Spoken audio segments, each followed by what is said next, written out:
So remember last time when I said this? They were supposed to talk about this story from Korean folklore. That's about a guy who made his wives eat his leg. That's it, I'm not going to elaborate. Well, today is time to elaborate. Now, you know we're South Korea, right? So we're going from the top and sliding down to the bottom, where there is the island of Jeju. It is the largest island in South Korea and it is so beautiful. It has amazing nature and it's famous for its tangerines. Anyways, today we are not talking about Jeju because it's very pretty. No. Today we are talking about Jeju because Jeju is quite interesting. It's always been, how to call it, the odd one out. Like mainland Korea is doing one thing, over there Jeju is doing a little bit differently, to the extent that their dialect is so specific that sometimes Koreans from the mainland do not understand what the people from Jeju are talking about. I've even seen dramas where, the drama takes place in Jeju and there are subtitles at the bottom and the subtitles are for the mainland Koreans to understand what's said in the drama. I don't know, it's cool. Another thing Jeju is wild crazy for is they have 18,000 deities. Like they're really all about that worshipping life. 18,000? That's crazy. Of course, despite that huge number, there are only 12 general stories of the main deities on the island that everybody worships. And those stories must be known by the shamans by heart. And then there are local deities whose origin stories only local shamans know. Now, why are these origin stories important? Why do shamans know them by heart? Well, let me tell you. Shamans have always had an important role in Korea. Like, throughout the centuries, they haven't always been liked. Not at all. During a Confucian society, get out of here with your little superstitions. But that didn't stop people from seeking out shamans. Why didn't it stop them? Well, because shamanism was the only thing that was providing help for their immediate problems. You're looking for a job? You wanna marry? You wanna take care of somebody who passed away? You look for a shaman. Like, Confucianism is cool, I know, but how is it gonna help you find a job, huh? So people would go to shamans and be like, hey, I need your help. I need you to speak to some deity and ask for help. And the shaman is a little bit of a translator, between you, the people, the common folk, and the sky. Okay, so you would gather around, you'd be ready for a ritual. The ritual is called kut, and the shaman would be like, Hello, Mr. Deity? Can you hear us? I can hear you. What do you want from me? We just need you to get down here. We're going to perform a ritual. Would you like to come down, talk with us? Maybe, I don't know. Is it that important? Yeah, it's pretty important. We're gonna have a lot of food. You'd like to join? Please? Well, okay, I guess. I didn't have other work to do today anyways.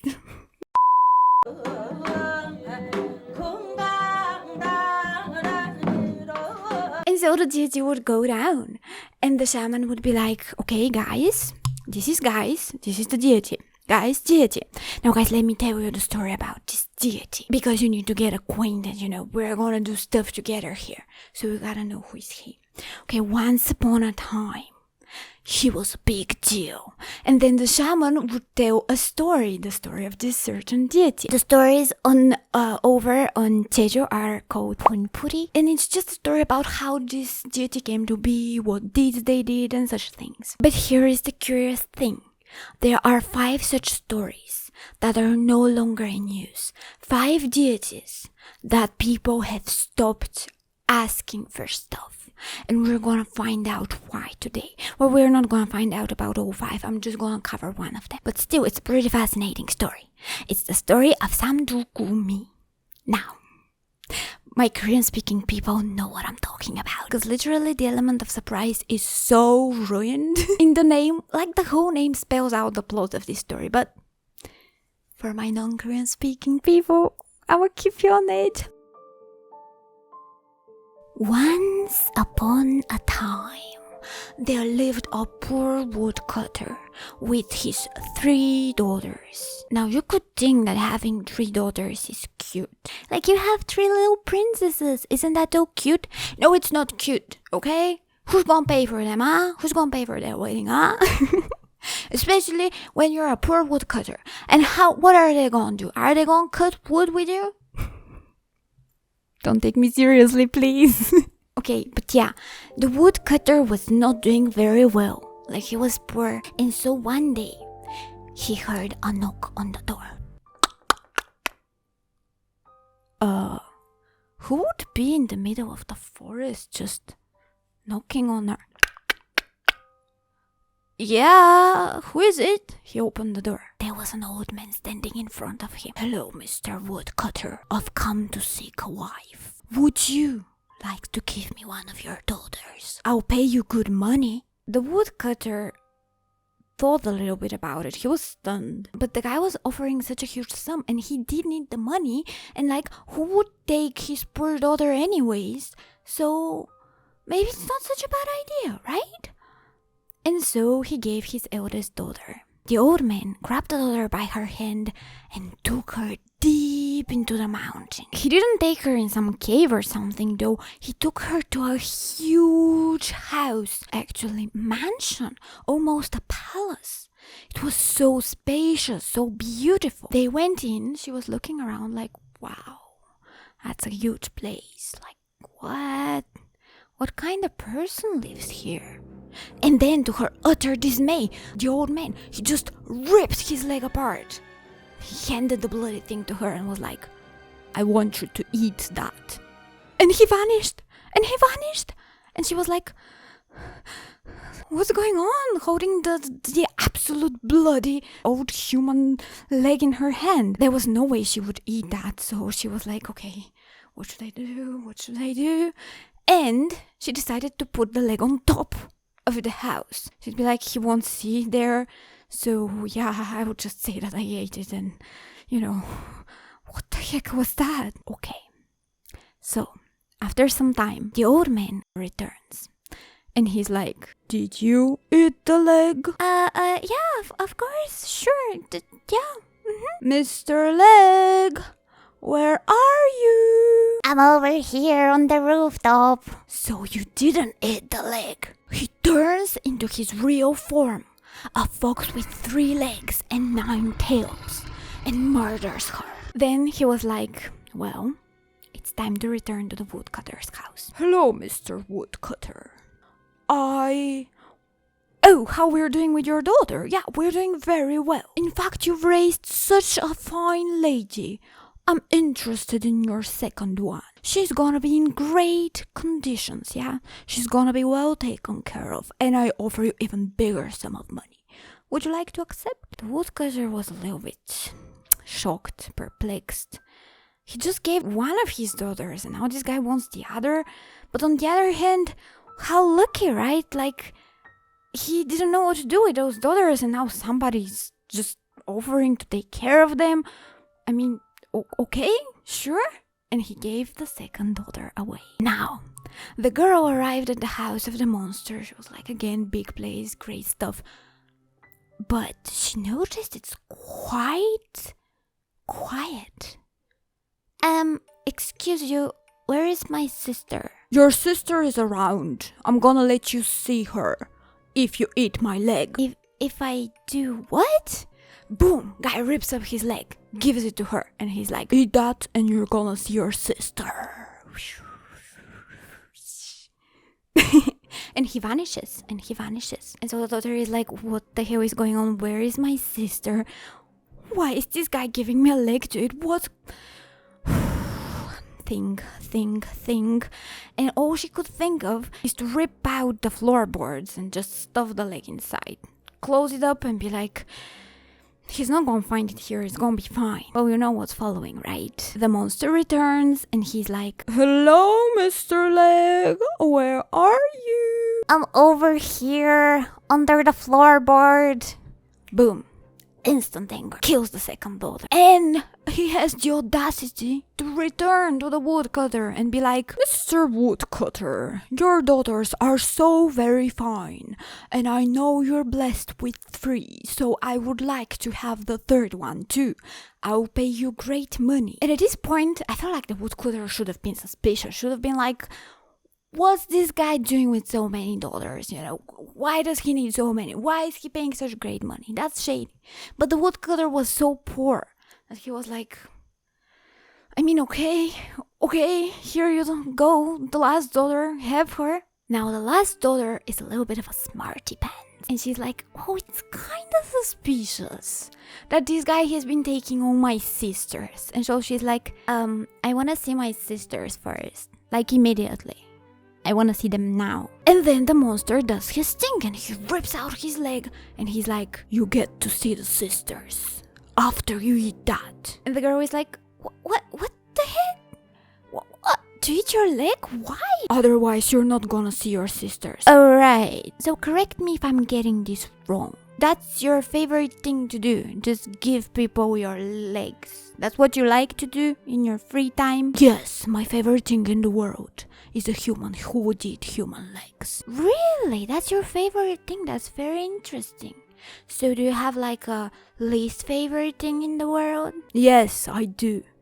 I don't like iron, eggs, and willow branches. Iron, eggs, and willow branches, the 3rd daughter said. That's a weird combination. Why so? Stop yip-yapping about, okay? When I return, if you have eaten the leg, I'm gonna tell you more. The old guy roared and left. The 3rd daughter was very scared, but she knew that she's gotta be smart about this thing. She can't just hide it here and there. She's dealing with something creepy, evil. Like, this guy was moving just fine without his leg. Like, she's not dealing with a regular guy, so she shouldn't have a regular move. She stayed up all night and thought, what can she do? Like, she's not gonna eat the leg, of course, but what can she do? So she came up with a plan. She boiled the leg till everything stripped off of it and only some bones remained. She gathered those bones and just wrapped them around her waist. And she was like, yeah, that's it. In some versions of the story, she grinds the bones and puts them in a pouch on her waist. And then she goes and gathers all the objects the monster fears. After 10 days, the monster returns. Oh, my dear Mr. Leg, where are you? And the leg goes, I am here, Mr. Monster. oh, he's talking from her stomach? So she ate him. She really ate my leg. That's great. And so the monster kind of warmed up to the girl. Like, she didn't think she ate the leg. And now he was more willing to talk to her. And so the girl started. Alright, so why exactly are you afraid of those objects? Like eggs and iron and willows. You said you're gonna tell me. Here, I ate your leg. Now you have to tell me. And so the monster was like, well, you see, it's all very simple. Iron, that little schemy thing, it freaks me out. Like, you would put it in fire and it doesn't budge. Something's wrong with it. And on top of that, if somebody hits my chest with it, it hurts so bad. So I freaking hate that iron. And as for the egg, this egg, we've always had issues with this egg. Like, he knows all the earthly stuff. But when I ask him about an earthy thing, like something, like some gossip or some information that I need, that egg goes, oh, mister, I don't know anything. I know he knows, but he just wouldn't tell me. I really dislike him. And the willows are disgusting. Because if somebody was to hit me with a willow, it makes my limbs feel numb. And I really, really, really dislike it. Okay? Now, this was all the girl needed. She kinda approached the old guy from behind. And when he turned around, he saw her holding the objects he hates. And he started just trembling and turned into his real form, the 3-headed 9-tailed fox.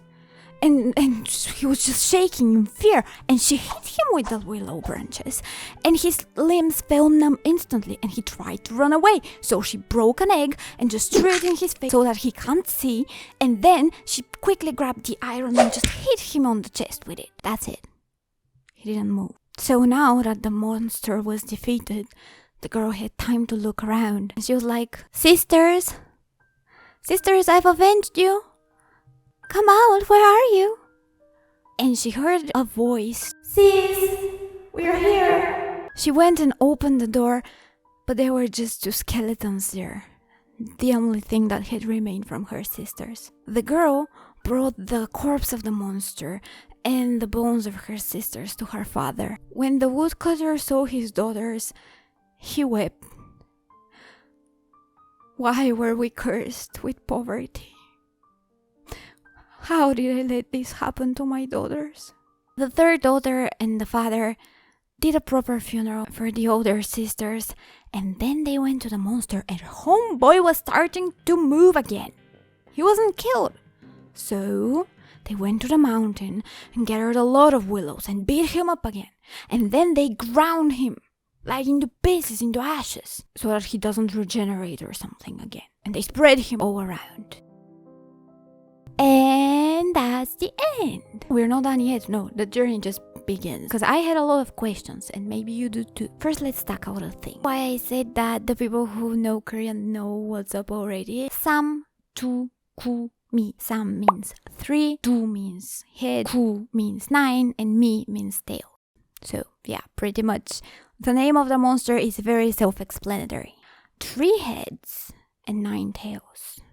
A fox with 9 tails. I bet you that sounds familiar, doesn't it? Now here's a great cool thing I found about foxes. I learned why they are so hated. I live in a city, so the little aspects of what it is to live near wildlife just evaded me. Turns out that foxes would dig up graves. Yeah, those cheeky little bastards. They would go to a graveside and they would just sniff out a dead body and then just get the body out and eat it. And that was kind of the catalyst of this idea of foxes being evil and being those creatures that eat different parts of human flesh or human organs.